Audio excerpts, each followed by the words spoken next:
My name is Monica Sanders, and I'm a 46-year-old former event planner from Boston, Massachusetts. What I'm about to share with you is a testimony of my near-death experience, where Jesus revealed to me the shocking truth about New Year celebrations. I never imagined I would be sharing something like this, but after what I saw and experienced during that life-altering moment on December 31, 2022, I can no longer keep this to myself. But before we start, please let me know where you're listening from. It will be nice to feel closer, even if we're physically apart. Also, don't forget to like and comment on what you thought about this near-death experience testimony. Let's have a fair and open discussion so we can learn from each other on this channel. Enjoy listening. It happened on December 31, 2022. That evening started like any other New Year's Eve. I had organized a lavish party at my home, complete with all the traditional celebrations, champagne for midnight toasts, noisemakers, party hats, and black-eyed peas cooking for the next day's good luck meal. I had been a practicing Christian my whole life, attending church regularly and considering myself a devoted believer. However, I never questioned these holiday traditions or investigated their origins. Around 11:45 p.m., as I was preparing for the midnight countdown, I suddenly felt a sharp pain in my chest. At first, I tried to ignore it, thinking it was just anxiety about hosting the party. But within minutes, I collapsed in my kitchen. Later, I learned that I had suffered a massive heart attack caused by an undiagnosed congenital heart condition. I remember the paramedics arriving, but everything went black as they were loading me into the ambulance. That's when my experience began. The first thing I noticed was floating above my body in the ambulance. I could see the paramedics working frantically to revive me, but I felt no fear or pain, only a profound sense of peace. Suddenly, I was drawn into a brilliant tunnel of light. The light was unlike anything on earth, pure, warm, and filled with unconditional love. At the end of the tunnel, I encountered Jesus. His presence was overwhelming, full of both authority and compassion. His appearance was glorious beyond description, but what struck me most were his eyes. They contained all the wisdom of the universe and pierced straight through to my soul. "Monica," he said, "I have brought you here to show you the truth that you must share with my people." What happened next was extraordinary. Jesus took me on what I can only describe as a spiritual journey through time and space. He showed me the true origins of New Year celebrations, pulling back the veil to reveal spiritual realities that were invisible to human eyes. First, he transported me to ancient Babylon. I witnessed their New Year's festivals, called Akitu, which honored pagan gods. I saw dark spiritual entities, demons, gathering around these celebrations, feeding off the worship meant for false gods. These same demons, Jesus explained, continue to operate today through modern New Year's traditions. Next, he showed me present-day New Year celebrations around the world. What I saw horrified me. While humans saw only parties and fireworks, in the spiritual realm, demons were actively at work. Every midnight toast was a form of libation to ancient gods. The tradition of kissing at midnight, which I had always thought was harmless, was revealed to be rooted in ancient pagan fertility rites. The practice of eating certain foods for luck, like black-eyed peas, was shown to be a form of divination and fortune-telling that opened spiritual doors to demonic influence. But the most devastating part was when Jesus showed me how these celebrations affected Christians. I saw spiritual chains forming around believers who participated in these traditions, even ignorantly. These chains didn't necessarily mean the people weren't saved, but they created strongholds in their lives that hindered their spiritual growth and gave demons legal rights to influence them. Jesus then took me to a place I never want to see again, a portion of hell specifically dedicated to religious spirits and deception. There I saw countless souls who had led others astray by promoting pagan practices in the church. Their torment was especially severe because they had mixed holy worship with demonic traditions. I witnessed former Christian leaders weeping in anguish, crying out about how they had never warned their congregations about participating in pagan holidays. They had prioritized cultural acceptance over biblical truth. The sight and sounds of their regret will haunt me forever. Jesus spoke to me again. "My people perish for lack of knowledge. They honor me with their lips, but their hearts are far from me, teaching as doctrines the commandments of men." He showed me how every year, as December 31st approaches, demons receive special assignments to attack Christians who participate in New Year celebrations. I saw dark spirits of addiction, depression, anger, and confusion being dispatched to believers' homes during their parties. These demons gained entry through the legal doors, opened by participation in pagan traditions. Jesus then revealed something that broke my heart. He showed me my own past New Year celebrations. I saw demons that had attached themselves to me through my ignorant participation in these traditions. They had been affecting my life in ways I never realized, influencing my decisions, dampening my spiritual discernment, and hindering my prayers. This is why you've struggled with spiritual warfare, Jesus explained. You've given the enemy legal ground through these celebrations. But then he showed me God's true calendar and how he marks time. I saw that God's new year actually begins in spring, aligned with Passover and the Feast of Unleavened Bread. These were the celebrations that carried his blessing and power, not the pagan Roman calendar we follow today. Jesus made it clear that participating in New Year celebrations was not just harmless fun, it was a form of agreement with demonic forces that had serious spiritual consequences. He showed me how many Christians struggle with the same spiritual issues year after year, because they keep reopening these doors every December 31st. When Jesus showed me the spiritual realities behind New Year celebrations, I was utterly unprepared for the depth and horror of what I would witness. But my near-death experiences are not over yet. Jesus then took me to what he called demonic command centers in the spiritual realm. These were like dark fortresses where high-ranking demons gathered to plan their strategies for New Year celebrations. I witnessed their organizational structure with horrifying clarity. Watch carefully, Jesus instructed, for this is how the enemy operates in plain sight. I saw demons being assigned specific territories and tasks. Some were designated to influence alcohol consumption, knowing it would lower people's spiritual defenses. Others were assigned to create family conflicts and plant seeds of depression that would manifest in the coming year. But most disturbing were the demons specifically tasked with attacking churches and Christian families. One particular scene haunts me. I watched as a high-ranking demon instructed its subordinates about Christian households. They welcome us in through their traditions. Their ignorance is our invitation. When they toast at midnight, their cups become our covenant.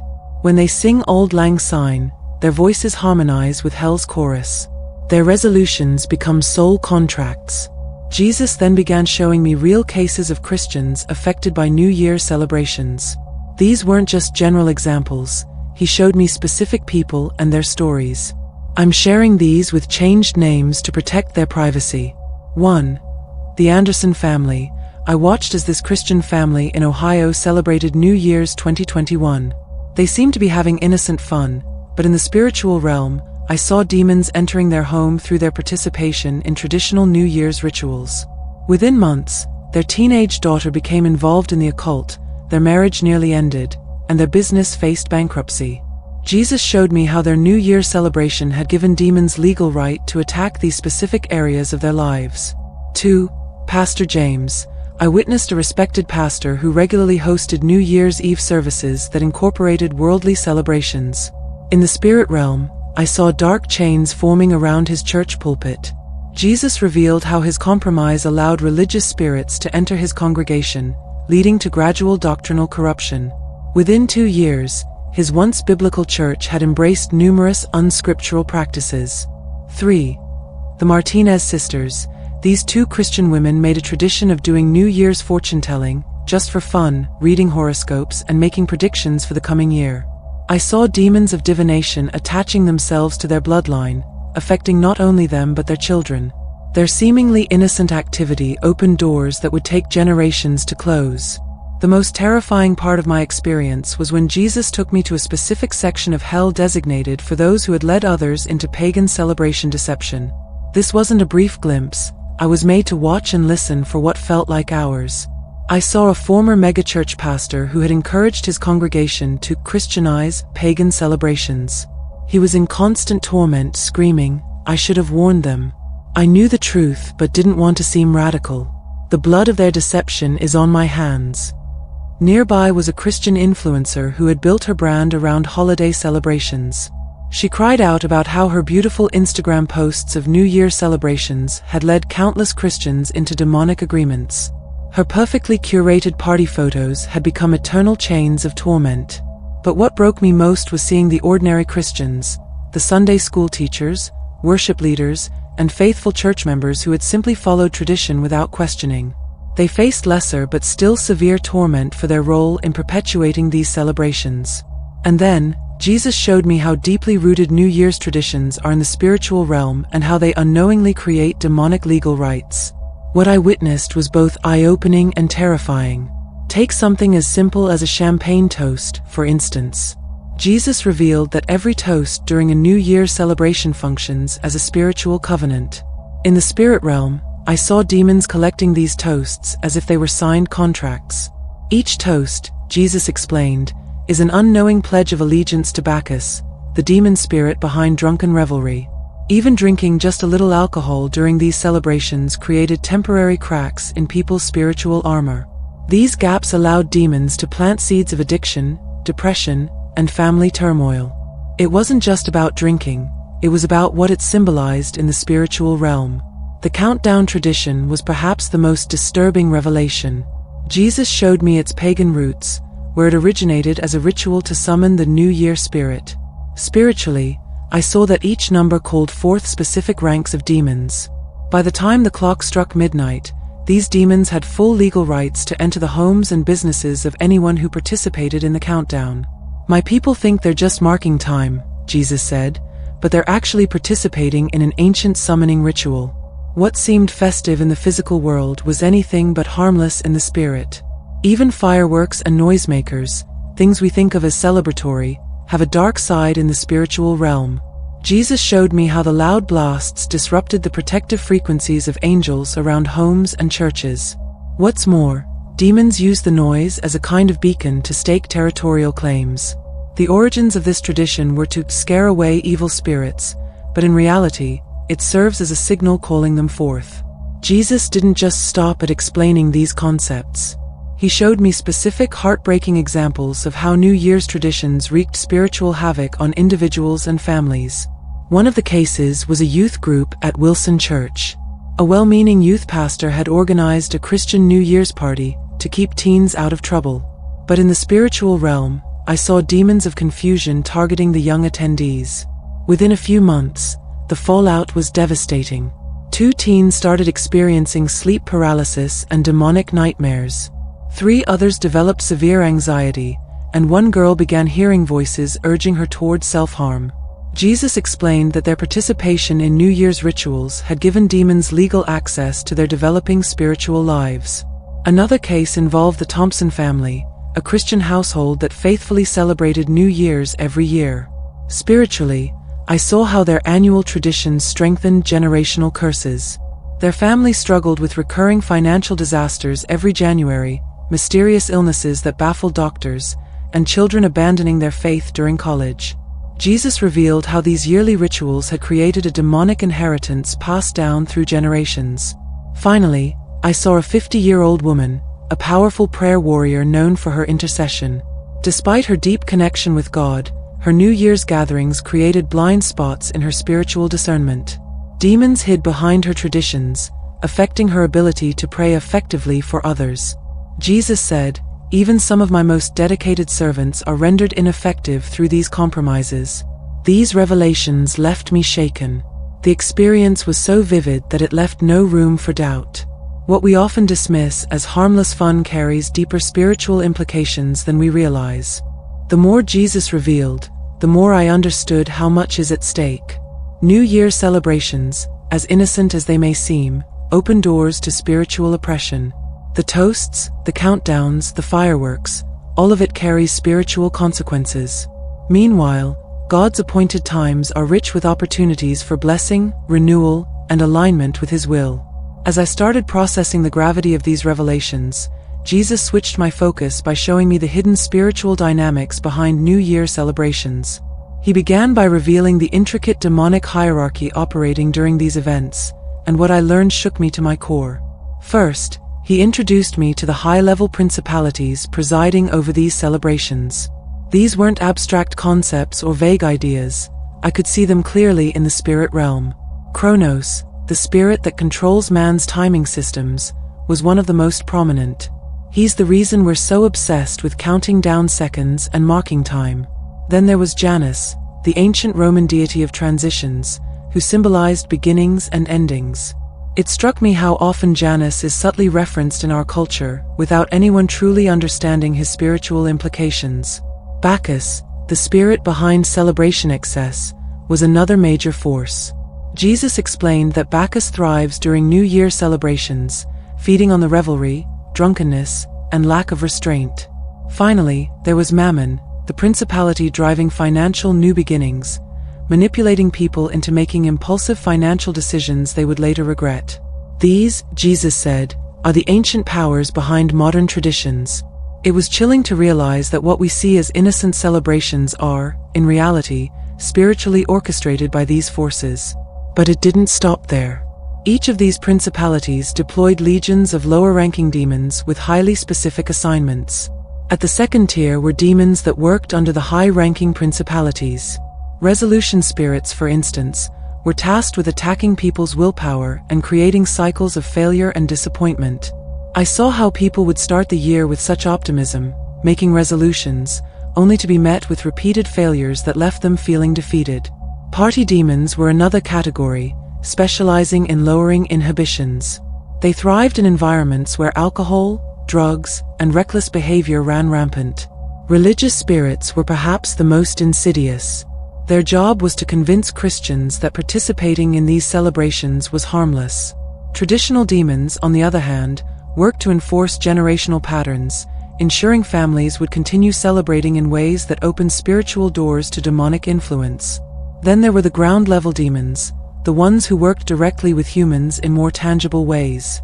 I watched as confusion spirits disrupted church services in January, causing division and a lack of focus within congregations. Depression demons targeted people's emotions after the holiday wore off, feeding on feelings of loneliness and regret. Division spirits sowed seeds of conflict in families, often during New Year's gatherings. Addiction demons used the triggers of celebration, alcohol, drugs, and overindulgence, to tighten their grip on people already struggling. After revealing the demonic hierarchy, Jesus shifted my focus to something far more hopeful: God's true calendar. He showed me how far removed modern traditions are from his divine timing system. Man's timing, he said, is rooted in rebellion against my order. In contrast, God's calendar is purposeful, filled with spiritual significance and power. I saw God's true new year, which begins in the spring, not in the dead of winter. It aligns with Passover, a time of redemption and deliverance, and reflects the natural renewal scene in creation. The air was filled with life and hope, free from the oppressive spiritual weight I had witnessed in New Year celebrations. This was not just a new beginning for the sake of marking time, it was a divinely appointed season for renewal, deeply connected to God's purposes. Then Jesus showed me the 7 feasts of God, each one bursting with meaning and spiritual authority. Passover, he explained, is the celebration of true freedom, commemorating the Israelites' deliverance from Egypt. Unleavened bread represents genuine spiritual cleansing, a time to remove sin and impurity from our lives. First fruits is about authentic harvest principles, teaching us to honor God with the first and best of what we have. Pentecost symbolizes real spiritual empowerment, the kind that comes from the Holy Spirit and equips us for God's work. Trumpets are a call to divine awakening, reminding us to be alert and prepared for God's plans. Atonement offers true soul cleansing, a chance to reconcile with God and align ourselves with His will. Finally, Tabernacles is a celebration of God's divine presence, a reminder that He desires to dwell among His people. These, Jesus said, are my appointed times, not man's traditions. His words were filled with both sorrow and conviction. I felt the weight of how far humanity has strayed from God's divine order, replacing it with man-made traditions rooted in ancient pagan practices. At that moment, I couldn't help but think about how many of us participate in these traditions without a second thought. We've been conditioned to see them as harmless fun, but in reality, they're far from that. The demonic hierarchy is real, and its influence is pervasive. Jesus ended his revelations with both a solemn warning and a promise of hope. He emphasized the dangers awaiting those who continue to embrace New Year celebrations without understanding their spiritual consequences. Churches that partake in these traditions will face increased spiritual attacks, as each year brings stronger demonic legal rights over their gatherings. Darkness will grow in ministries that compromise, and the generational consequences of these actions will only intensify over time. Yet, for those who choose to separate from these practices, the promises were profound. Jesus assured deeper spiritual discernment and heightened prayer authority for those who align with God's ways. Families would experience healing and restoration, and ministries would see unprecedented breakthroughs. The decision to step away from man-made traditions would lead to freedom and divine empowerment. Not long after that, I felt myself being pulled back. But before I came back to my earthly life, Jesus had one final message for me. Tell my people. Warn them. The time is short, and they must choose this day whom they will serve. They cannot drink the cup of the Lord and the cup of demons. Then I gasped awake in the hospital room.